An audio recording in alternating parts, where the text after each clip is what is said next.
क्या आपने कभी ऐसी कोई बिल्डिंग, प्रोडक्ट या टेक्नोलॉजी देखी है जिसे देखकर मन में सवाल आया हो कि इतनी खराब चीज़ डिज़ाइनिंग स्टेज से आगे भला कैसे बढ़ सकती है? पर सच तो यह है कि हमारी दुनिया ऐसी दकियानूसी चीज़ों से भरी हुई है और अब ऐसी चीज़ों के खिलाफ आवाज़ उठाने का वक्त आ चुका है। ग्राहकों को भ्रमित करने वाले प्रोडक्ट पैकेजिंग से लेकर जानलेवा टाउन प्लानिंग तक पेश हैं कुछ ऐसी बेकार चीज़ें जिनके डिज़ाइनर को सज़ा के तौर पर सीधे नर्क में जाना चाहिए। आज कंप्यूटर हमारी ज़िंदगी का एक अभिन्न अंग बन चुका है, जिसे हम एंटरटेनमेंट और काम के सिलसिले में रोज़ाना इस्तेमाल करते हैं। जाहिर है कि इतनी ज़्यादा इस्तेमाल की जाने वाली चीज़ को बेहतर से बेहतर बनाने के लिए कंपनियां जी तोड़ कोशिश करती होंगी, पर ज़रूरी नहीं है कि हमेशा ऐसा ही हो। यकीन ना हो तो HP द्वारा बनाए गए इस लैपटॉप को ही देख लीजिए, जिसका कीबोर्ड डिज़ाइन ऐसा है कि आप सिर पकड़ लेंगे। पावर बटन किसी ऐसी जगह पर होना चाहिए जहाँ वो गलती से भी ना दबे, पर इस लैपटॉप में तो ये डिलीट और बैकस्पेस जैसे सबसे ज़्यादा इस्तेमाल किए जाने वाले बटन्स के ये ठीक बीचों बीच छुपा हुआ है। पक्के दावे के साथ कह सकता हूँ कि इस लैपटॉप के यूज़र बहुत पछता रहे होंगे। भाई, क्या कमाल का प्रोडक्ट बनाया HP वालों ने, शाबाश। ऐसे DVD सेट को देखकर भले ही मूड खराब होता हो, पर लोगों की असल ज़िंदगी को प्रभावित करने वाली डिज़ाइन मिस्टेक्स के मुकाबले ये सब बातें बड़ी मामूली सी हैं। ऐसा ही एक उदाहरण 2020 में इंटरनेट पर सामने आया, जब लॉस एंजलिस की सड़कों पर टहलते वक्त एक रेडिएटर ने पाया कि एक बड़ा सा LED बिलबोर्ड इतना हाई ब्राइटनेस वाला एडवर्टाइज चला रहा था कि सामने वाली बिल्डिंग पूरी तरह से जगमगा उठती है। वो बिल्डिंग चाहे कोई ऑफिस हो या अपार्टमेंट, मैं दावे से कह सकता हूँ कि वहाँ काम करने या रहने वाले लोग अपनी खिड़की के बाहर आंखों में चुभने वाली तेज़ रोशनी ज़रा भी पसंद नहीं करते होंगे। और ये एकदम वाजिब भी है कि ऐसी तेज़ रोशनी में काम कर पाना या सोना लगभग नामुमकिन हो जाता है। अच्छा मूड सेट करने वाली लाइटनिंग तो मुझे भी पसंद है भाई, लेकिन तब जब कलर चूज़ करने की आज़ादी मुझे हो, ना कि बिलबोर्ड चलाने वाली किसी कंपनी को। इस समस्या का सबसे बेहतर हल ये होता कि कोई नेक बंदा स्क्रीन हैक करके उस पर नेटफ्लिक्स चला देता, ताकि सब मज़े से बैठ कर देख सकें। आइडिया तो अच्छा है, लेकिन रिमोट मेरे पास रहेगा भाई।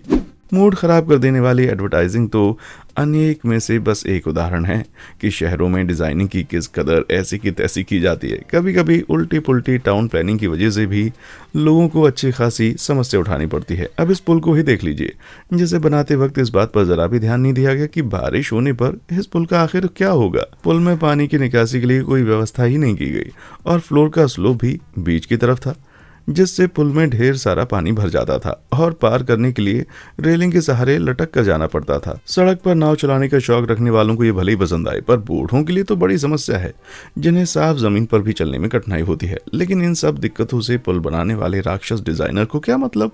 वो शायद भूल गया था कि पुल बनाने का मकसद ही होता है लोगों को आसान रास्ता प्रदान करना और पानी वगैरह जैसी रुकावटों से बचाना। लेकिन पानी से लबालब भरे पुल से भी बुरी चीज होती है इतनी ऊंचाई पर लगा हुआ ATM कि उसे यूज ही ना किया जा सके। लेकिन पता नहीं क्यों ये समस्या दुनिया भर में स्थित कई अलग अलग बैंकों में देखने को मिलती है। ऐसा तब होता है जब बिल्डिंग प्रोजेक्ट के प्लानिंग स्टेज में किसी मेजरमेंट में कोई गलती हो जाती है, जैसे ढलान वाली रोड पर स्थित बैंक, जहाँ कंस्ट्रक्शन से पहले साइट का डबल वेरिफिकेशन ना किया गया हो। इससे साबित होता है कि अगर किसी प्रोजेक्ट की अलग अलग टीमों में कॉमन सेंस या उनके बीच कम्युनिकेशन ठीक से ना हो तो परिणाम बहुत ही खराब हो सकते हैं। लेकिन जब तक बैंक वाले इस समस्या को ठीक नहीं कर देते, तब तक लोगों को अपने पैसे निकालने के लिए ऐसे जुगाड़ लगाने पड़ते हैं भाई कि देखकर हंसी आ जाए। अब ये हुई ना असली दोस्ती, जब आप लो फील करें तो दोस्त आपको ऊपर उठाए, है ना, ताकि आप ATM तक पहुंच सकें। खराब इंफ्रास्ट्रक्चर डिजाइन सिर्फ असुविधा का कारण नहीं बनता, बल्कि कभी कभी ये लोगों के लिए जानलेवा भी साबित हो सकता है। और इस उदाहरण से अंदाजा लगाया जाए तो ये खतरा सबसे ज्यादा साइकिल चलाने वालों पर ही मंडराता है। अब हॉलैंड के साइकिल पथ को ही ले लीजिए, जहां साइकिल चलाने और स्विमिंग करने के बीच महज एक लाइन भर का फर्क है। हो सकता है ये किसी तरह का मजाक हो, या शायद हॉलैंड वालों की बैलेंसिंग स्किल वाकई बड़े कमाल की हो। लेकिन ये वाला साइकिल ओवरपास तो उससे भी खतरनाक है। लगता है मानो टाउन प्लानर्स पैदल चलने वालों की तरह साइकिल वालों के लिए रेलिंग लगाना जरूरी नहीं समझते, या हो सकता है कि वो नीचे स्थित पानी में लैंड करने को ही एक तरह का सेफ्टी उपाय मानते हो। या शायद उनका ध्यान ही कभी इस तरफ ना गया हो। अब जरा साइकिलिस्ट की सेफ्टी के लिहाज से बनाई गई इस लेन को देखिए, जिसके पीछे नियत तो ठीक थी, पर एग्जीक्यूशन में भारी गड़बड़ी हो गई। इस ट्रैक पर 2 लाइंस बनी हैं ताकि कोई साइकिल लेन में ना घुस पाए। पर लाल की जगह सफेद रंग के होने की वजह से उन्हें देख पाना बहुत ही मुश्किल हो जाता है। कभी भी टक्कर हो सकती है क्योंकि लेन यूज करने वाले ज्यादातर साइकिलिस्ट तेज रफ्तार में होंगे। अगर कोई साइकिलिस्ट इनसे टकरा गया तो सीधे हैंडल के ऊपर से उड़ जाएगा, क्या पता रोड पर जाकर गिरे। वैसे तो कार वालों को इस लेन में आना ही नहीं चाहिए, पर गलती से भी आ गए तो बम्प से टकरा कर उनके पलटने का खतरा बना रहता है। मामूली सी गलती की इतनी बड़ी सजा देना, ये तो भैया सचमुच अन्याय है। ऐसा नहीं है कि सिर्फ टाउन प्लानिंग वाले ही डिजाइन में अजीबोगरीब गड़बड़ियां करते हैं, बल्कि लोग अपने घरों में भी ऐसी ऐसी गलतियां खूब करते हैं। उदाहरण के लिए इस रेडिट यूजर के डैड के घर में एक बाथरूम बनाने वाले ठेकेदार को ले लीजिए। 6 फीट 1 इंच ऊंचाई वाले इस यूजर के लिए बाथरूम की छत बहुत ही नीचे थी और ऐसी समस्या उसे जिंदगी में पहली बार झेलनी पड़ रही थी। लेकिन ठेकेदारों के पास मानो वर्टिकल स्पेस की कमी रह गई हो, क्योंकि उन्होंने पूरी छत को ऊंचा करने की जगह लंबे यूजर्स के लिए छत में एक होल बना दिया। बस चलो कुछ नहीं से कुछ तो बेहतर ही सही, पर वो बाथरूम कितना भी गड़बड़ हो, पर अपार्टमेंट की सीढ़ी के ठीक बीचों बीच स्थित इस टॉयलेट सीट के मुकाबले कहीं बेहतर है। अपार्टमेंट छोटा होने के कारण ड्रेनेज पाइप फिट करने के लिए बड़ी लिमिटेड जगह उपलब्ध थी, जिसके चलते फ्लैट में टॉयलेट बनाने के लिए सिर्फ यही एक जगह बच रही थी। वो तो शुक्र है कि ये टॉयलेट एक प्राइवेट अपार्टमेंट में है, किसी पब्लिक स्टेयरकेस पर नहीं। फिर भी सोचो कि आप नाश्ता लेकर सीढ़ी से उतार रहे हो और आपका रूममेट सामने बैठा टॉयलेट कर रहा हो तो जाहिर है ये आपको पसंद नहीं आएगा। चीजों को सुविधाजनक रूप से इस्तेमाल करने से रोकने वाले फिजिकल ऑब्स्टिकल्स से आगे बढ़ते हुए अब चलते हैं वर्चुअल या डिजिटल ऑब्स्टिकल्स की तरफ। वाहियात डिजाइन की बात करने वाले इस वीडियो में मूड खराब कर देने वाले डिजिटल एडवर्टाइज की बात अगर ना की जाए तो फिर समझो कोई बात ही नहीं हुई। जी हाँ, मैं उन्हीं एड्स की बात कर रहा हूँ जो एकाएक स्क्रीन पर प्रकट हो जाते हैं, जिसके बाद बिना किसी अनवांटेड लिंक को क्लिक किए ऐप पर कुछ भी कर पाना लगभग नामुमकिन हो जाता है। एग्जाम्पल के लिए सोनिक हेजहोग मोबाइल ऐप को ही ले लीजिए, जिसके डेवलपर्स ने एडवर्टाइज एक्टिवेशन बटन को न जाने क्यों गेम के मूवमेंट कंट्रोल बटन के ठीक ऊपर रखने का फैसला किया, जिससे गेम खेलते वक्त आपकी मर्जी ना होते हुए भी बार बार ऐड खुल जाता है। गेम में हारने और सोनिक रिंग्स को खो देने से वैसे भी मूड खराब होता है, ऊपर से ये इरिटेटिंग एड्स और भी दिमाग की दही कर देते हैं भाई। ऐसे और भी ऐप्स हैं जो कि जाहिरी तौर पर बड़े ही मजेदार होते हैं, पर असल में ये लोगों को और खास तौर पर बच्चों को धोखा देकर ऐप पर पैसे खर्च करने के लिए उकसाते हैं। ऐसा ही एक ऐप है पोकेमोन गो, जिसमें आप गेम में इस्तेमाल होने वाली करेंसी पोके कॉइन्स का 100 वाला पैक खरीदने के लिए आपको सिर्फ 99 सेंट देने पड़ते हैं, पर 550 वाले कॉइन पैक के लिए पूरे $7.99। क्रिएटर्स जानते हैं कि बहुत कम लोग ही पैसे खर्च करने से पहले नोटिस करेंगे कि 99 सेंट वाले 7 पैक खरीदकर सिर्फ $7 में पूरे 700 कॉइन खरीदे जा सकते हैं, यानी 550 वाले पैक से 150 कॉइन ज्यादा, वो भी पूरे $1 सस्ते में। ये उगाही सीधे टॉप पैक तक जाती है, जहां 99 सेंट वाली 145 पैक खरीदने से आपको सिर्फ $143.55 में 14,500 कॉइन मिलेंगे। वहीं बड़े पैक वाले ऑफर में इतने ही कॉइन्स के लिए आपको $159.99 देने होंगे। माना कि कोई भी होशियार शख्स किसी ऐप पर फालतू पैसे नहीं उड़ाएगा, पर इसका ये मतलब नहीं है कि अगर कोई बेचारा गलती से फंस जाए तो उसे एकदम से लूट ही लिया जाए। ऑनलाइन ऐप्स भले ही आपको चूना लगाते हो, पर कम से कम आप जिस चीज़ के लिए पैसे देते हैं वो सामान तो आपको मिल जाता है ना। लेकिन असल ज़िंदगी में हमेशा ऐसा नहीं होता, जहां किसी प्रोडक्ट को अच्छा समझ के खरीदने पर बाद में पता चलता है कि कंपनी लागत बचाने के लिए प्रोडक्ट की क्वालिटी से बड़ा समझौता कर चुकी है। कंपनी तो अपना पैसा बचा लेती है, पर अंत में कीमत चुकानी पड़ती है कस्टमर को। और एक रेडिट यूजर के साथ साल 2019 में बिल्कुल ऐसा ही हुआ। यूजर मजे से रात का बचा हुआ खाना खा रहा था, तभी उस चम्मच का प्लास्टिक हैंडल टूट गया। ये बात अपने आप में तो इतनी बड़ी नहीं थी, पर पता चला कि हैंडल को भारी बनाने के लिए उसके अंदर बालू भरी हुई थी, यानी कि बेचारे का चम्मच तो टूटा ही टूटा, साथ में स्वादिष्ट खाना भी बालू गिरने से बेकार हो गया। क्या कंपनी वाले चम्मच में बालू की जगह नमक मिर्च का कोई बढ़िया मसाला नहीं डाल सकते थे? साल 2011 में चाइना से पंचिंग बैग मंगवाने वाले एक दूसरे रेडिट यूजर के साथ भी कुछ ऐसा ही हुआ। उसने बैग पर अभी सिर्फ कुछ ही मुक्के मारे थे कि वो फट गया और अंदर जो भरा था वो सामने आ गया। कूड़ा, जी हाँ, पंचिंग बैग में सचमुच कचरा ही भरा हुआ था। साइकिलिंग के इस नायाब तरीके के बारे में प्रोडक्ट डिस्क्रिप्शन में कुछ भी नहीं लिखा था और कंपनी ने अच्छी बैटिंग की जगह तरह तरह के कचरे और कतरन को बैग में भर दिया था। ऐसा करने से बैग बनाने की लागत काफी कम हो गई होगी और उसका बाहरी प्लास्टिक कवर भी ऐसी ही चीप क्वालिटी का था। पंचिंग बैग तो बड़ा ही घटिया था भाई, पर हाँ, उसे पिनियाटा की तरह जरूर इस्तेमाल किया जा सकता था। भले ही वो पंचिंग बैग एकदम घटिया और वाहियात क्वालिटी का रहा हो, पर कम से कम इतना तो है कि वो कुछ पंच मारने के बाद ही फटा। पर चाइना से खरीदी हुई ये किकबॉल तो उससे भी कहीं ज्यादा गई गुजरी साबित हुई। बॉल के लेबल पर बड़े अक्षरों में किकबॉल लिखा होने के बावजूद पीछे महीन अक्षरों पर लिखा था, इस पर लात न मारें। ये तो भ्रामक एडवर्टाइजिंग का अलग ही लेवल है भाई। क्या ये कंपनी और भी कोई प्रोडक्ट बनाती है, जैसे च्युइंगम जिसे चबाया ना जा सके, या जूते जिनको पहनकर चलना मना हो? पेश है चाइना से आने वाला एक और बेहतरीन नमूना, ब्लूटूथ कनेक्टिविटी वाला ये ईयरफोन जो दावा करता है कि इसे कभी चार्ज करने की जरूरत नहीं पड़ेगी। ये कैसे पॉसिबल है? पॉसिबल है क्योंकि ईयरफोन को यूज करने के लिए आपको इसे फोन में इंसर्ट करना पड़ेगा। आप कहेंगे ये तो कोई नॉर्मल ईयरफोन है जिस पर ब्लूटूथ का फर्जी लेबल लगा हुआ है, पर आप यकीन नहीं करेंगे कि मामला उससे भी पेचीदा है। ईयरफोन सचमुच ब्लूटूथ से ही कनेक्ट होता है, उसके वायर्स तो सिर्फ पावर सप्लाई के लिए है। लेकिन रेडियो तरंगों पर चलने वाले ब्लूटूथ ईयरफोन की साउंड क्वालिटी वायर वाले ईयरफोन के मुकाबले हमेशा कम ही होती है। यानी कुछ नया बनाने के चक्कर में कंपनी ना घर की रही ना घाट की, पर जो भी हो कंपनी कम से कम ये दावा तो कर ही सकती है कि हमारे ब्लूटूथ ईयरफोन को चार्जिंग की जरूरत कभी नहीं पड़ती। बेकार प्रोडक्ट से आगे बढ़ते हुए अब हम बात करेंगे मटेरियल की बेतहाशा बर्बादी करने वाली पैकेजिंग की। इंटरनेट पर इसके बहुत सारे एग्जांपल्स मौजूद हैं, जैसे ये छोटा सा मेमोरी कार्ड जिसकी प्लास्टिक केस वैसे भी बड़ी होती है, पर इसके कुरियर बॉक्स के साइज ने तो एकदम से हद ही पार कर दी। इसी तरह से ये डब्बा भी है जिसमें एक छोटी सी नेल पॉलिश ट्रांसपोर्ट करने के लिए डब्बे में खूब सारा ढेर सारा पैकेजिंग पेपर ठूंस दिया गया है। इस तरह की पैकेजिंग देखने में भले ही अटपटी लगती हो, पर इसका असल कारण होता है ट्रांसपोर्ट कंपनियों का ऑटोमेटिक सॉफ्टवेयर। जब सॉफ्टवेयर को लगता है कि ट्रक में खाली जगह होने के कारण डब्बे लुढ़क कर गिर जाएंगे, जिसके अंदर मौजूद सामान भी क्षतिग्रस्त हो सकता है, तो खाली जगह को भरने के लिए छोटे छोटे आइटम्स को भी बड़े बड़े डब्बों में पैक किया जाता है। यानी असल में ऐसी पैकेजिंग कस्टमर का नुकसान बचाने के लिए की जाती है। पर फिर भी मटेरियल की इतनी ज़्यादा वेस्टेज कोई अच्छी बात नहीं है। पर ज़रूरी नहीं है कि एक्स्ट्रा पैकेजिंग के हर मामले के पीछे कोई पुख्ता कारण हो। जैसे ये रेडिट यूज़र जिसने ऑनलाइन ऑर्डर से महज 1 बोल्ट मंगवाया था, पर बदले में देखिए कितनी ढेर सारी पैकेजिंग नसीब हुई। माना कि साथ आया ये थैंक यू कार्ड बड़ा ही क्यूट है, पर इसकी कोई ज़रूरत नहीं थी, और ना ही ज़रूरत से ज़्यादा कार्ड पेपर और प्लास्टिक रैपिंग की।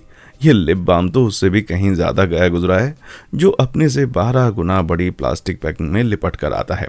शायद सामान चोरी होने से बचने के लिए ऐसा किया गया हो, पर बाजार में सचमुच के एंटी थेफ्ट बॉक्सेस उपलब्ध हैं जो एनवायरनमेंट के लिए भी नुकसानदेह नहीं होते। कंपनी को सचमुच इस बारे में सोचना चाहिए, क्योंकि इतनी ज़्यादा प्लास्टिक वेस्ट करना किसी भी लिहाज से उचित नहीं है। दांतों को साफ रखने वाली इन स्ट्रिप्स की पैकेजिंग के पीछे भी शायद चोरी रोकने वाला लॉजिक ही हो। स्ट्रिप तो बस डिब्बे की एक दीवार से चिपकी हुई है। ऐसी पैकेजिंग का शायद एक कारण ये भी हो सकता है कि कस्टमर्स को पैसे खर्च करते वक्त कम से कम थोड़ी तसल्ली तो रहे, क्योंकि ये डब्बा पूरे $50 का आता है। पर अपने दांतों को खराब होने से बचाने के लिए आप ये चाइनीज स्ट्रॉबेरी फ्लेवर वाली कॉटन कैंडी ट्राई कर सकते हैं, जिससे आपकी मीठा खाने की इच्छा भी तृप्त हो जाएगी। जानता हूँ मेरी ये बात आपको समझ से परे लग रही होगी, पर आपको इसके शुगर कंटेंट के बारे में ज़्यादा चिंता करने की ज़रूरत नहीं है, क्योंकि पैकेट खोलने के बाद ही आपको अंदाज़ा होगा कि आपने असल में खरीदा क्या है। ये देखकर मूड खराब हो जाएगा कि सिर्फ पैकेट के बिंदु वाले एरिया में ही कैंडी भरी हुई है, बाकी के पैकेट में कोरी प्लास्टिक के सिवा कुछ भी नहीं है, जो जाहिर है कि कस्टमर को ज़्यादा माल के लालच में गुमराह करके पैसे खर्च करने के लिए उकसाने के इरादे से बनाया गया था। वहीं वॉरहेड्स और कैंडी के नोवेल्टी साइज ट्यूब बनाने वाले मैन्युफैक्चरर्स ने तो खाली जगह में कुछ भी भरने का कष्ट ही नहीं उठाया। मैन्युफैक्चरर्स ने ट्यूब को सिर्फ ई तक ही भरा और इतने से सामान के लिए इतनी बड़ी पैकेजिंग बना डाली। मान गए भाई, इस कैंडी को बनाने वाले तो इससे कहीं ज्यादा कड़वे निकले। गुमराह करने वाली पैकिंग का ऐसा ही एक नमूना है पूर्वी यूरोप की ये स्वीट ओपीसी पेस्ट्री। जैसे पैकिंग पर नजर आ रही है, भरपूर फिलिंग वाली पेस्ट्री के मुकाबले देखने पर निराशा होना वाजिब है भाई। चलो मान लेते हैं कि चिंदी चोरी वाला ये कांड गलती से ही हुआ होगा, पर मैं दावे से कह सकता हूँ कि इस बनाना फ्लेवर्ड मिल्क की शातिराना पैकेजिंग के पीछे कोई गलती नहीं है, बल्कि कस्टमर को चूना लगाने की साजिश छिपी हुई है। इस कप को जानबूझकर ऐसा बनाया गया है कि कस्टमर को लगे वो दूध से लबालब भरा हुआ है, पर कप को उलटकर रखते ही साफ हो जाता है कि उसका 2/3 हिस्सा ही दूध से भरा हुआ है। उसके ऊपरी भाग को जानबूझकर ऐसा रंगा गया जिससे कस्टमर को धोखा दिया जा सके। चलो कम दिया ठीक है, उम्मीद है कम से कम मिल्क का बनाना फ्लेवर तो पीने लायक होगा ही। इस तरह की पैकिंग भले ही कस्टमर को गुमराह करती हो, पर आप जिस चीज के पैसे दे रहे हैं वो थोड़ा कम ही सही पर आपको मिलती तो है। पर सबवे से अपने लिए एक पर्सनल पिज्जा ऑर्डर करने वाले बेचारे कस्टमर के साथ तो उससे भी बुरा हुआ। टीवी पर ऐसे सुंदर एडवर्टाइज देखकर उसका भी पिज्जा खाने का मन हो गया, पर डिलीवरी में जो पिज्ज़ा आया वो देखने में पिज्ज़ा कम बल्कि कच्ची रोटी पर पड़ा हुआ पुराना फटा हुआ दूध ज़्यादा लग रहा था। पर इस ऑर्डर में खास बात यह थी कि पेट भरने के लिए उसे खाने की ज़रूरत ही नहीं पड़ी। इसे देखते ही मंगवाने वाले की भूख खत्म हो गई। पर ऐसा नहीं है कि भ्रामक पैकेजिंग का इस्तेमाल सिर्फ खाने पीने की चीज़ों में किया जाता है, बल्कि स्किन केयर और हाइजीन प्रोडक्ट्स में भी ऐसी पैकेजिंग ट्रिक्स का खूब इस्तेमाल होता है। जैसे फेस वॉश की ये बॉटल को ले लीजिए, जिसे देखकर लगता है मानो पूरी लबालब भरी हो, पर सच्चाई नजर आती है पैकेट का लेबल उखाड़ने के बाद। असल में आधा पैक तो एकदम खाली है। बड़ा पैक देखकर आपको उसे खरीदने में ज़्यादा फायदा समझ आता है और आप छोटे पैक के मुकाबले ज़्यादा पैसा खर्च करने के लिए तैयार हो जाते हैं। कंपनीज द्वारा पैकेट की खाली जगह को लेबल से ढककर कस्टमर्स को उसके अंदर प्रोडक्ट की मात्रा ज़्यादा मौजूद होने का एहसास कराने वाली भ्रामक पैकेजिंग के ऐसे ही मामले शेविंग रेजर पैक्स में भी नजर आते हैं। जैसे इस रेजर पैक को देखकर लगता है कि लेबल के नीचे बने स्लॉट्स में एक्स्ट्रा ब्लेड्स मौजूद होंगे, पर ऐसा नहीं है। सबसे बुरी बात तो यह है कि दोनों प्रोडक्ट्स में एक्स्ट्रा ब्लेड्स की जगह बनी होने के बावजूद उसे खाली छोड़ दिया गया। पर मैं दावे से कह सकता हूँ, अगर कंपनी से इस बारे में पूछा जाए तो जवाब यही मिलेगा, हम चाहते हैं कि हमारे कस्टमर अपनी मर्जी का रिप्लेसमेंट रेजर यूज करें, क्योंकि हम अपने कस्टमर्स की इंडिपेंडेंस का बखूबी सम्मान करना जानते हैं। वाह, एकदम काबिले यकीन बयान है भाई ये तो। हमने बेतुकी डिजाइन वाले ऐसे कई प्रोडक्ट देखे हैं जो कि वयस्कों के लिए बने थे, पर कभी कभी ऐसी अजीबोगरीब डिजाइन का कहर बच्चों को भी झेलना पड़ता है। इस छोटी बच्ची ने पेरेंट्स से जिद करके गर्मियों में खेलने के लिए पूल खरीदा, जो पैकेट पर तो ठीक ठाक साइज का लग रहा था, लेकिन उसे डब्बे से बाहर निकालने पर बच्ची का चेहरे का लुक ही बता रहा है कि उसका असल साइज काफी छोटा था। झूठे वादे करने वाले ऐसे प्रोडक्ट्स तो वाकई में दुनिया से ना बच्चों का विश्वास उठा देंगे। वहीं बच्चों को टारगेट करने वाली अटपटी डिजाइन के कुछ नमूने देखकर तो सीधे मूड खराब हो जाता है। जैसे ये पोकेमोन बैकपैक, जो इस एंगल से तो एकदम परफेक्ट नजर आ रहा है, पर स्टोर की शेल्फ पे लाइन से रखे जाने पर इन्हें देखकर लगता है मानो पोकेमोन के नायक ऐश ने भी अपने हिप्स को गोल मटोल बनाने के लिए किम कार्दाशियन की तरह सर्जरी करवा ली हो। माना कि अपनी हॉटनेस दिखाने में कोई हर्ज नहीं है, पर कम से कम बच्चों के सेक्शन से तो दूर ही रहना चाहिए ना। वहीं किसी मेले में स्थित डोरा द एक्सप्लोरर वाले इस झूले का डिजाइन देखकर बच्चों को बुरे सपने आने लग जाएंगे। मुझे नहीं लगता कि बच्चों के फेवरेट कार्टून कैरेक्टर की पीठ खोखली करके उसमें बैठने के लिए जगह बनाने का आइडिया उन्हें कुछ खास पसंद आएगा। तुम्हारा ये बुरा हाल किसने किया डोरा, बताओ मुझे, कौन है वो? पर कभी कभी केवल अडल्ट ही समझ पाते हैं कि बच्चों के लिए बनाई गई किसी चीज की डिजाइन असल में कितनी अटपटी है। जैसे स्लाइड वाले इस झूले को ले लीजिए, बच्चों के लिए तो ये मस्ती करने का एक साधन मात्र है, पर यह बात तो केवल अडल्ट ही समझ सकते हैं कि किसी बड़ी सी मूर्ति के पिछवाड़े में घुसना कितना अटपटा सा लग सकता है। उम्मीद है कि अंदर कम से कम बदबू या गंदगी तो नहीं होगी भाई। पर यह स्लाइड मशहूर कैरेक्टर्स के जरिए रोजमर्रा की मामूली चीजों को और भी मजेदार बनाने की नाकाम कोशिश का सबसे अच्छा नमूना नहीं है, बल्कि वो खिताब तो इस रोलर स्केटिंग अरीना में लगे नल को जाता है, जो इंसानियत के विरुद्ध किसी जुर्म से कम नहीं है। नियत तो थी ऐसा दिखाने की मानो बेसिन को सुपरमैन ने अपनी भुजाओं में थाम रखा हो, पर अफसोस कि यहाँ तो कुछ और ही सीन नजर आ रहा है। अब ये तो मैं आपकी इमेजिनेशन पर ही छोड़ता हूँ कि वास्तव में इसे देखकर मन में सबसे पहला नजारा कौन सा आता है। कला के नाम पर इस कलंक के आसपास देखे जाने से भी ज्यादा बेइज्जती सिर्फ एक चीज में महसूस हो सकती है, और वो है इस अनोखी जीन्स को पहनकर सरेआम घूमते हुए पाए जाना। जीन्स की टांगों के बाहरी हिस्से में फेडेड लुक देते वक्त डिजाइनर्स ने इस बारे में क्या एक बार भी नहीं सोचा कि टांगों के अंदरूनी हिस्सों में मौजूद गाढ़ा रंग देखने पर आखिर कैसा लगेगा। तो ये मुझे भी समझ आता है कि नई नई चीज़ों को ट्राई करना फैशन की दुनिया में कोई अजीब बात नहीं है, पर मैं नहीं मानता कि कोई लड़की किसी ऐसे बंदे को पसंद करेगी जिसे देखकर लगता हो मानो पैंट में उसकी पेशाब निकल गई हो। बेढंगी डिजाइन वाले कपड़ों को अब ड्रेसर में वापस रखते हैं और चलते हैं आज तक की सबसे खराब और शातिर नियत से डिजाइन किए गए फैंसी बिलबोर्ड्स की तरफ, जो दुकानों के अंदर बाहर टंगे होते हैं और बड़े अक्षरों में आपको दुकान में जाकर कुछ खरीदने के लिए अपनी तरफ लुभाने की कोशिश करते हैं। ऐसे बोर्ड्स बड़े बड़े डिस्काउंट्स के वादे करते हैं, पर गौर से देखने पर पता चलता है कि ऑफर की सच्चाई तो बारीक अक्षरों के साइज में छिपी हुई थी। मिसाल के लिए ये वाला बोर्ड ही ले लीजिए, हर माल 99 सेंट का। सुनकर तो बड़ा अच्छा लगता है, पर पास से देखने पर समझ आता है कि असल में हर माल 99 सेंट से कम या उससे ज्यादा में लिखा हुआ है। शब्दों के इस खेल का मतलब हुआ कि इस बोर्ड के तहत हर चीज बेची जा सकती है, कीमत चाहे 2 कौड़ी की हो या 10 लाख। मानना पड़ेगा हर तरह की हैसियत के लोगों का ध्यान रखा गया है। इसी तरह का एक और केस है लॉस एंजलिस में स्थित $4 वाली ये पार्किंग। माना कि ये दाम सस्ता नहीं है, पर ऐसे बड़े शहर में प्रति घंटे के हिसाब से बहुत ज्यादा महंगा भी नहीं है। पर बारीक लिखे अक्षरों को पढ़ने पर पता चलता है कि पार्किंग वाले $4 प्रति घंटे के लिए नहीं, बल्कि हर 10 मिनट के हिसाब से चार्ज कर रहे थे। ये 10 मिनट वाली बात इतने महीन अक्षरों में लिखी हुई थी कि कार खड़ी करने की जगह ढूंढते हुए ज़्यादा लोग इसे पढ़ नहीं पाएंगे। मैं दावे के साथ कह सकता हूँ कि इस बोर्ड को बनाने वाले डिज़ाइनर के लिए जहन्नम में अलग से VIP इंतजाम किए जाएंगे। इनमें से किस चीज़ की डिज़ाइन आपको आज तक की सबसे बेकार डिज़ाइन लगी? नीचे कॉमेंट बॉक्स में हमें अपना जवाब ज़रूर दें। और हाँ, हमेशा की तरह हमारे चैनल को लाइक, शेयर और सब्सक्राइब ज़रूर करें। देखने के लिए शुक्रिया।